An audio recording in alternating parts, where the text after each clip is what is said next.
नाजरीन, जैकब आबाद से एक अहम खबर सामने आई है, जहां मुत्तहिद खोसा मूवमेंट ने पुलिस थाना RD52, तहसील ठलगोट, हमजा खान खोसा में पेश आने वाले वाक़े पर शदीद मज़म्मत का इजहार किया है।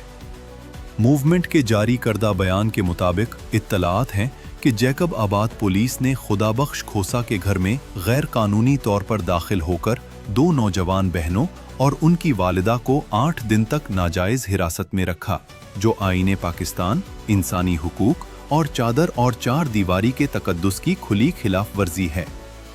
बयान में मजीद कहा गया है कि मुतासिरा खानदान का घरेलू सामान, सोना चांदी, बड़ी तादाद में मवेशी और गल्ला भी तहवील में लिया गया, जो कानून से मावरा इकदाम करार दिया गया है।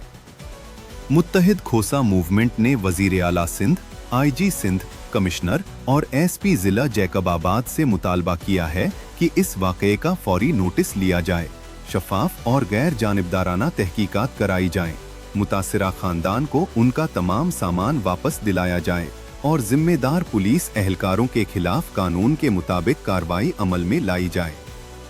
मूवमेंट का कहना है कि वो इंसाफ और कानून की बालादस्ती पर यकीन रखती है और मुतासिरा खानदान को इंसाफ दिलाने तक अपनी आवाज बुलंद करती रहेगी।